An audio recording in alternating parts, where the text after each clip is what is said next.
esse cavaleiro, ele sai das nuvens, sai das regiões celestes, do mundo espiritual, não sai do céu. Então, quem está no mundo espiritual? Nas regiões celestiais, no segundo céu, são os demônios.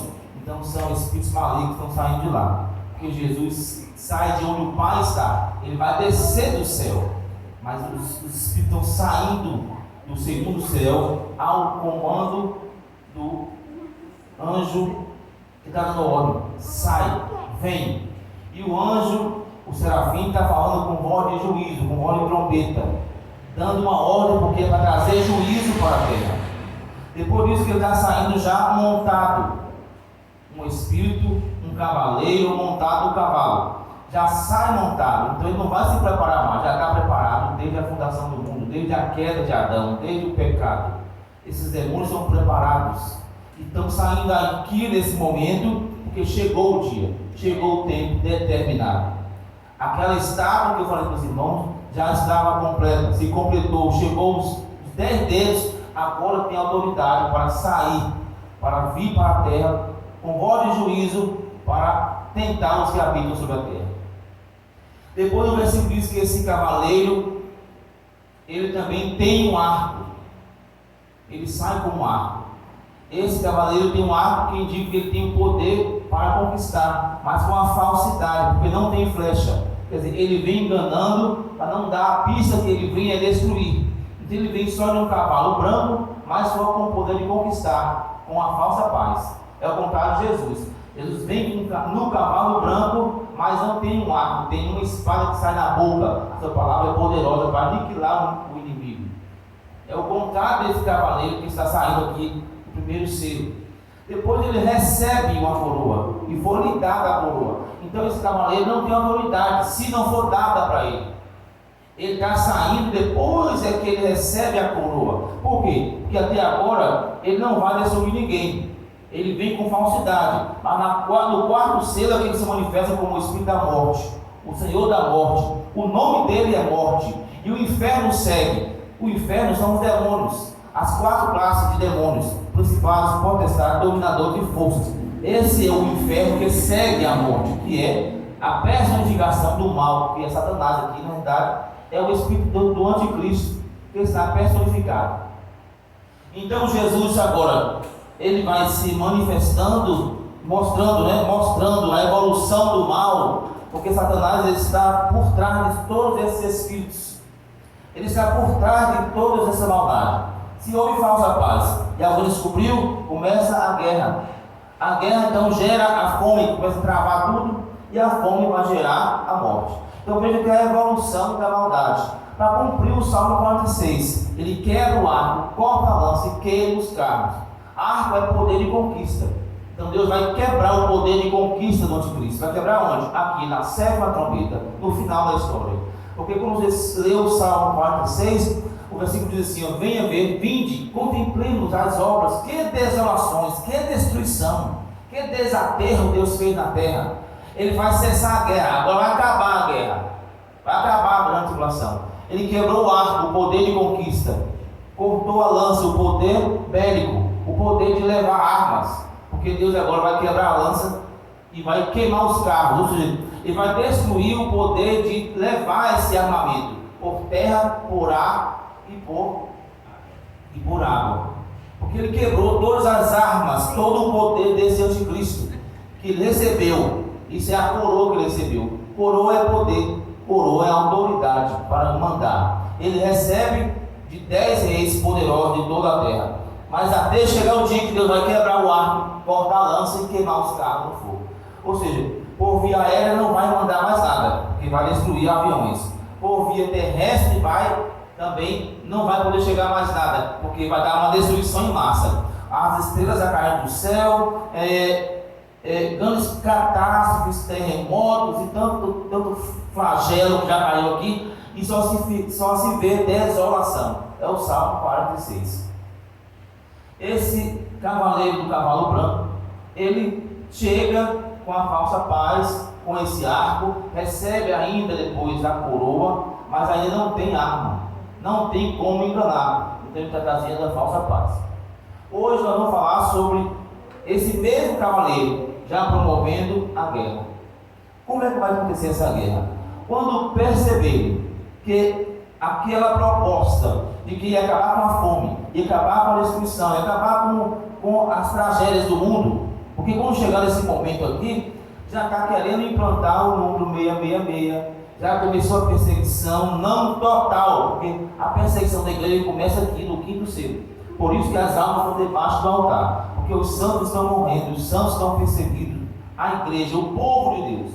Quando nós falamos de igreja aqui, meus irmãos, nós falamos do total, o povo de Deus, gentios convertidos e os hebreus convertidos, que formam uma casa só, que formam um povo só, que em Apocalipse capítulo 7 é a grande multidão, é aquele povo como areia da praia, é aquele povo que está com palmas nas mãos, aquele povo que não se pode contar, que sai da terra, que foi comprado com sangue, que João pergunta, quem são esses que estão vindo de vestes brancas, com palmas nas mãos? Esse é o povo que sai da tribulação.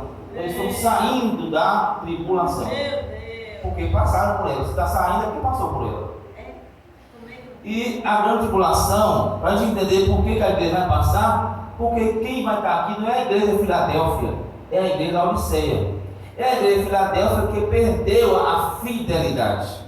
Nós somos a igrejinha Filadélfia que está morrendo, que está acabando, que está desaparecendo.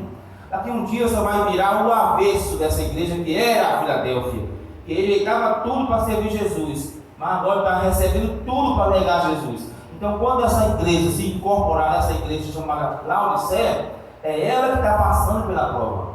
E Deus está guardando a igreja fiel. Por quê? Porque Deus vai preparar um deserto para esse povo chamado igreja. Mas a igreja aqui nesse contexto não é a igreja Assembleia Batista, não é a igreja como a gente vê no contexto hoje. A igreja é o mundo todo que é formado de judeus e gentios que se convertem.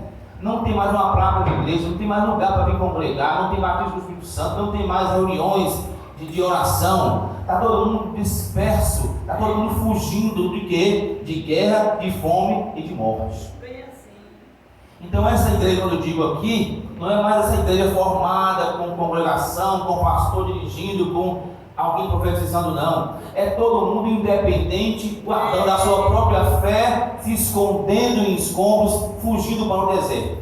Alguns às vezes vou comprar uma terrinha que quando vier a perseguição eu tenho minha terra, tenho um peixinho, tenho uma mandioca, tenho uma coisa, eu não vou lá para a cidade, lá para a praça, porque eu não vou aceitar o nome da besta. O deserto que vai preparar é Deus, não sou eu. A minha roça não vai servir para mim. A sua fazenda, o seu retiro, o seu sítio, não vai servir de abrigo para você se você chegar a esse tempo aqui. Porque o deserto é de Deus, onde Deus preparou. É Deus que vai preparar o deserto. O Brasil não tem deserto, mas vai aparecer deserto por causa da destruição das bombas atômicas, de toda a destruição em massa, que vai criar desertos, lugares desérticos no Brasil e no mundo, onde não tem, vai aparecer. E justamente nesses lugares esquecidos, desérticos, que surgiram desertos, as pessoas vão achar que não tem ninguém por lá. É justamente para esses lugares que esse povo chamado igreja vai fugir. E Deus vai guardar e vai fazer como fez com Elias. Mandava o povo dar comida, mandava ficar ao pé do rio Queriate para tomar água. Deus é que vai sustentar o seu povo no deserto. Amém. Louvado seja Deus. Eu quero que alguém abra, por favor, em Apocalipse 6, para a gente ler sobre o segundo selo, a abertura do segundo selo. O que acontece com o cavalo vermelho? Esse cavalo está trazendo guerra. Apocalipse, capítulo 6, versículo 3. Quem pode ler, por favor? Apocalipse 6, 3. Esse cavalo também recebe uma ordem. Vem. Ele também sai do mundo espiritual, já montado, preparado para trazer guerra. Quando abri o segundo selo, ouvi o segundo ser vivente dizendo: vem. Sim, continua a falar do que ele faz. E saiu outro cavalo vermelho, e ao seu cavaleiro foi-lhe dado tirar a paz da terra, para que os homens se matassem uns aos outros. Também lhe foi dado uma grande espada. Amém. Veja aqui. Eu quero que vocês entendam que os 4 cavaleiros é o mesmo cavalo, é o anticristo, só que ele está vindo, se manifestando em etapas diferentes. Ele é o mesmo que traz a falsa paz, que traz a guerra, que traz a fome, que traz a morte. Ele só se revela no 4º selo, na 4ª trombeta, porque aqui já tem 3 anos e meio de provação, de tribulação, e é na metade da semana que ele quebra o contato que ele fez aqui com as nações, não só com os judeus, com o mundo todo. Queria resolver o problema, queria trazer paz e etc. Aí quando ele vai trabalhando em sequência e as coisas vão piorando, e aqui ele se manifesta, ele se declara que ele é o anticristo. Por isso agora ele vai trazer morte. Quem não obedecer vai morrer. Agora não tem perdão mais, porque aqui nessa parte, nos 3 anos e meio do 4º selo, vai cumprir o que se diz em Ezequiel, que o azeite de ouro secou. Não tem mais azeite. Naquela visão das 2 oliveiras, que saía azeite do pé de oliveira e enchia o candelabro e acendia aquelas velas com o próprio azeite daquelas árvores. Só que chegava um tempo que o azeite secava. Enquanto tem azeite, a igreja pode gritar, pode clamar, pode dizer uns aos outros: é o anticristo, não aceita aquele número, não faça assim. A igreja começa a pregar aqui, o povo que está aqui está evangelizando. Mas quando chega aqui, é proibido, literalmente, a evangelização. É proibido a declaração de que serve a Deus, porque o azeite acabou. Agora é só fuga, agora é só destruição. É por aqui que ele vai começar a preparar o deserto, toda a desolação geral, universal, para guardar a igreja. Então, para esse cavaleiro, que é o mesmo, ele vem fazer com que os homens se matem. Primeiro, tirar a paz. É uma vida sem paz, é uma vida de angústia, de tristeza. Você pode ter tudo na vida, se não tem paz, tudo que tem não tem sentido. Então, se vem um demônio e tira a paz, não é de 1, 2, 3 pessoas, é do mundo, do Brasil e do mundo, uma influência terrível. Eis que as trevas cobrem os céus e a escuridão os povos. Ó, trevas e escuridão são 2 palavrinhas sinônimas, é a mesma coisa. Mas para não repetir a palavrinha trevas ou escuridão, Isaías está dizendo: eis que as trevas encobrem os céus e a escuridão. Ó, as trevas são demônios, nuvens de demônios. Não foi assim que Jesus falou assim? Eis que agora é a hora das trevas, quando ele foi entregue para ser morto. As trevas ali é o sentido figurado para dizer era a hora dos demônios. Então, eis que as trevas encobrem a terra. Agora vai cumprir esse versículo de Isaías. E a escuridão dos povos. Os povos estão escurecidos, cegos, não enxergam que isso tudo é Deus que está trazendo vingança, é para se converter, etc. Quando você lê mais na frente o Apocalipse, a Bíblia diz que eles amaldiçoam Deus, eles reclamam mais ainda, e não pedem misericórdia para Deus tirar aquelas dores, aqueles flagelos, mas blasfemam contra Deus, que tem poder para tirar os flagelos. Por quê? Porque as trevas encobrem a terra e a escuridão os povos. Mas sobre ti levanta-te, que vem resplandecendo a luz do Senhor. A igreja já está livre. Os santos aqui, que está correndo, fugindo, passando por essa prova toda, tem a presença, tem o consolo, mas debaixo de aflição, debaixo de dificuldade. Então primeiro ele tira a paz da terra. Então depois que não tem mais paz, só tem o que agora? Angústia, perturbação na mente. E qual é a vontade que tem quando alguém está perturbado na mente? Tirar a vida, se matar. Então faz com que os homens se matem. Por quê? Porque não tem mais a paz que eles achavam que esse homem ia dar. Aí quando essa falsa paz é revelada, eles se sentem enganados pelo presidente mundial e agora começa uma falta de paz, de incerteza. Eu vou perder tudo, vai acabar tudo, e agora começa todo mundo aflito. É como um cara de peixe que foi apanhado na rede. E por causa da falta da paz, vem a vontade de tirar a vida. E muitas pessoas vão se matar aqui. Só que a Bíblia diz que vai chegar um momento que alguns vão ter vontade de tirar a vida, né? E não vai poder, porque a morte vai ser presa. Continua lendo aí o versículo, outra parte do versículo. É Apocalipse capítulo 6, versículo 3. neste momento aqui, meu irmão, cada um vai sobreviver pela fé. O justo viverá da fé. Cada vez que a gente lê a Bíblia, cada versículo se cumpre todo dia. Amém, é verdade. Porque todo o conteúdo da Bíblia é profético. Pode ler. Versículo 5. Quando abriu o terceiro selo, ouvi o terceiro ser vivente dizendo: vem. Então vi, e eis um cavalo preto, e o seu cavaleiro com uma balança na mão. Ah, tá. O que eu queria falar era da espada, mas só faz parte desse aqui, né? Ele ainda tem uma espada, né? Uma espada, uma grande espada. Não é uma espada grande, é uma grande espada. Tá bom, obrigado. É que não falou mais coisa aqui. Então, esse cavalo, ele tira a paz, e pelo fato de tirar a paz, o povo dá vontade de morrer, e ele tem uma grande espada, né? Lê versículo 6, versículo 3, quer dizer. Ele tem uma grande espada. É capítulo 6, versículo 3. Pode ler de novo. Quando abriu o segundo selo, veio o segundo ser vivente dizendo: saiu outro cavalo vermelho, e ao seu cavaleiro foi dado tirar a paz da terra. Tirou a paz. Para que os homens se matassem uns aos outros, também lhe foi dada uma grande espada. Pronto. Também foi-lhe dada uma grande espada. Veja que não é uma espada grande, mas é uma grande espada. Uma espada grande é o tamanho da espada. E uma grande espada fala do poder, da extensão que ele tem de matar. Então, deu autoridade para durante esses 7 anos derramar sangue. E não é uma espada que é grande, é uma grande espada. Então, não é de hoje que o diabo derrama sangue. É desde o Velho Testamento, é desde os antigos tempos. Essa espada é uma grande espada. Não é só uma espada grande, é uma grande espada. Mas aqui ela vai se intensificar. Por quê? Porque pouco tempo lhe resta. Ele sabe que o tempo está acabando, então ele vai procurar matar a maior quantidade de gente que ele puder matar. Por isso é uma grande espada. Ele não é uma espada grande. E ele tem essa autoridade por quê?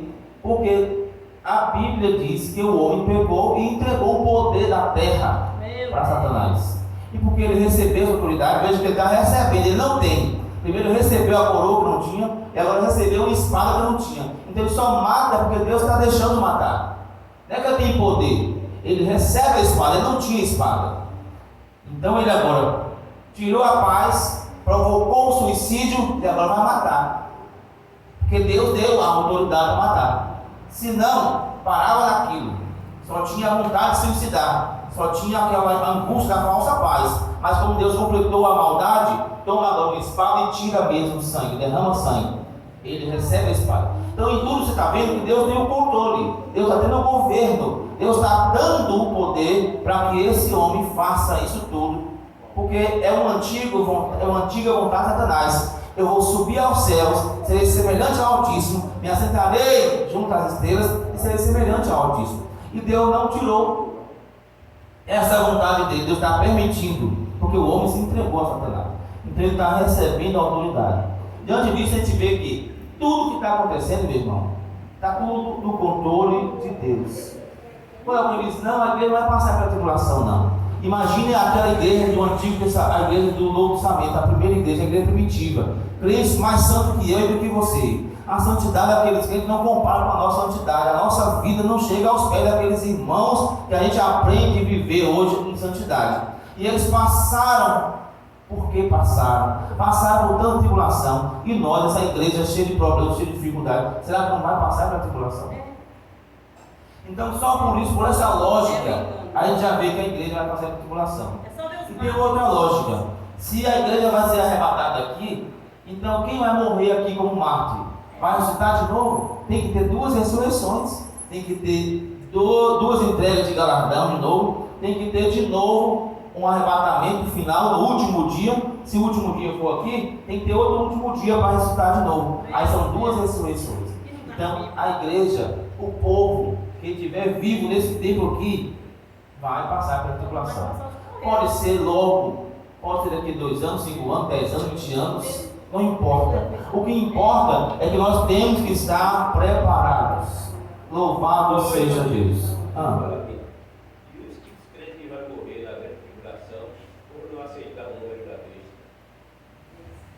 Eles vão ressuscitar no último dia. Todo mundo ressuscita aqui. Quem morrer aqui e quem morreu antes, desde a fundação do mundo, desde o tempo de Adão, que morreu no Senhor e que vai morrer aqui na grande tribulação, que morreu lá na igreja primitiva, que vai morrer também, todos os dormentes vão se dar na ressurreição do último dia. Ô Nilson, você falou uma coisa muito linda aí. É por isso que A ressurreição do último dia é o último dia por quê? Porque se for aqui o último dia, se aqui fosse o último dia, então está começando mais 7 anos, então não é o último dia. Aqui é o último dia, por que aqui é o último dia, se daqui depois tem milênio? Se eu fosse pegar com essa lógica, então eu estaria errado, né? Mas aqui é o último dia, por quê? Porque a ressurreição é o último dia e a ressurreição acontece na 7ª trombeta, junto com o arrebatamento. Por isso que é aqui o último dia. E o último dia é o último dia de 1260 dias, que é os 3 anos e meio. Aqui é 1260 dias e aqui também é 1260 dias, mas só está contando aqui 1260 dias. Por quê? Porque a Bíblia chamada de grande tribulação é só esse pedaço aqui, só 3 anos e meio finais. Aqui não é a grande é aqui. Toda é a tribulação, e tereis tribulação, que há de vir sobre todo mundo para tentar. Está dizendo que é uma tribulação para todo mundo, mas a grande é só esses 3 anos e meio aqui. Ele teve que abreviar. Esse último dia está prosperando, porque os outros continuam. Morreu sem Cristo, continua. Sim, quem morreu sem Cristo, desde Adão até passou essa fase aqui, está morto e enterrado, só ressuscita do trono branco. Ninguém vai ressuscitar aqui não. Essa ressurreição chamada primeira ressurreição é só para salvo, que morreu desde Adão até esse dia aqui. Essa é a primeira ressurreição. E já vai vir a segunda ressurreição, que é a ressurreição para o juízo, é outra fase. Depois nós vamos explicar isso aí. Então, aqui nós estamos vendo guerra, porque a falsa paz foi descoberta. Então, se houve uma descoberta da falsa paz, há uma guerra, há uma revolta do povo, né? E é povo, nações. Sim, aí começa aquela revolta. Então eu quero falar para os irmãos que tudo está no controle de Deus. Aqui ele recebeu a coroa que não tinha, não podia mandar nada, a Deus deu a autoridade. Aqui não podia tirar sangue de ninguém, aí Deus deu a espada. Então veja que eles estão saindo, porque o anjo está chamando, vem, pode vir, desce aí e acaba com o povo da terra. Traz desolação, traz angústia.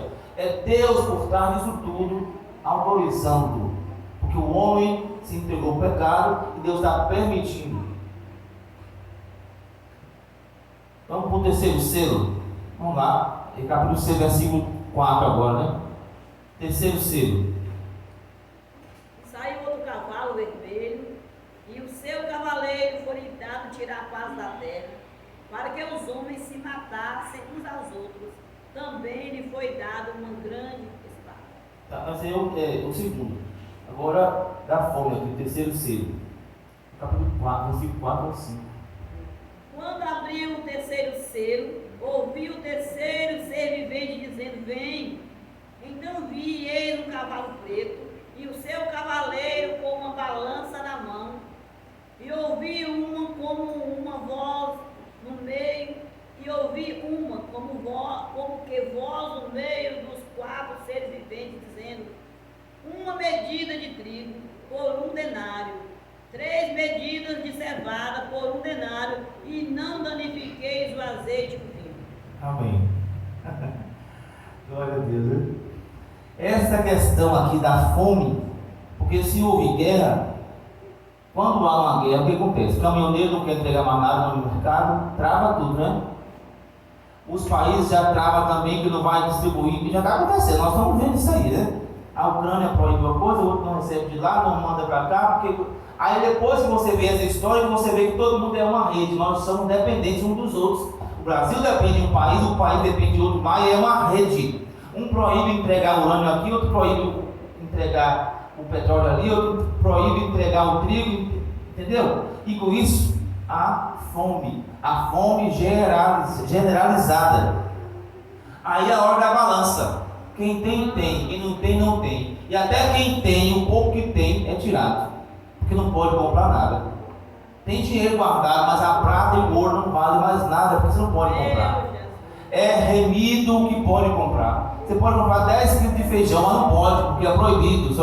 É um só, porque tem muita gente que precisa também. Não chegou o carregamento. os caminhoneiros não vieram abastecer o supermercado, então é uma grande fome. Aí depois eu leio dois versículos aqui. Qual mesmo? É o mesmo versículo. Eu ouvi uma como grande voz no meio dos quatro seres viventes, dizendo: uma medida de trigo por um denário. Ah, tá bom aí. Então, uma medida por um denário. Um denário é um salário de um dia. Uma medida, exemplo, um salário. Quer dizer, está pesado, está caríssimo o valor da coisa, do comestível. E quem tem, não pode dar para ninguém. Imagine você chegar em uma casa, nessa situação aqui, e está passando dificuldade. Você acha que alguém vai dar? Vai dividir o feijão, o arroz, a carne, o que tiver? Porque sabe que é dificuldade para conseguir. É quando os irmãos entregarão uns aos outros. Ninguém vai lá no mercado mais para comprar para ninguém, cesta básica, sopão, essas coisas hoje que é muito fácil, né? Vai ser restrito, vai ser muito difícil. Por isso, meu irmão, aqui está chegando para a fase a fase da fome, não da resistência, se você vai ser fiel ou se não vai ser. Aqui é o amor entre os irmãos, aqui é muita questão que está envolvida aqui, ó. Imagina dentro de casa se eu tiver uma lata de óleo para fazer tudo, para passar um mês, e sendo que a casa é cheia de gente, e vice-versa. E não tem como recuperar isso, por causa das dificuldades. E tudo você sabendo que é um demônio por trás dos reis, do governo. Mas nessa etapa aí, não é aquela etapa que quem tiver o número da besta pode comprar as coisas? Não, o número começa aqui, ó. Porque aqui ele quebra a aliança. Aqui ainda não tem número da besta não, porque ele veio com falsa. Mas a fome aí todo mundo vai passar. É uma coisa geral. Então aqui já está evoluindo. Olha o que falta para chegar a isso. Quase nada, né?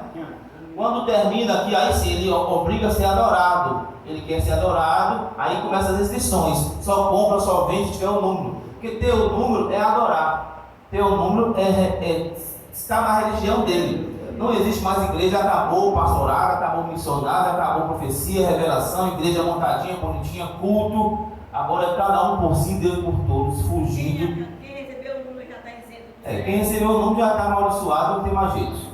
E esse povo que recebeu o número vai morrer todo mundo aqui. No grande terremoto, por ocasião da vinda de Jesus. A vinda, a Bíblia diz: um sopro da sua boca ele aniquilará o anticristo. É a bênção para o profeta. Só que aniquilar aqui não é fazer virar pó e cinza, é tirar de cena, porque vão ser lançados vivos dentro do lago de fogo. Não vai ser aniquilado nada, não vai virar pó e cinza, vai entrar vivo no lago de fogo. O sentido da palavra aniquilar aqui é porque saiu de cena, aniquilou, não existe mais, desapareceu a história, ninguém lembra do nome mais, acabou. Fez, aconteceu, mas agora não é mais nada, então foi aniquilado. Então aquele período de fome vai ser um período horrível, terrível. Imagina a criancinha passando fome, querendo comer, e a mãe tem que decidir entre aceitar o nome da besta para alimentar o menino. Vamos ficar por aqui hoje. A próxima aula termina em nome de Jesus. Vamos louvar, encerrar o culto.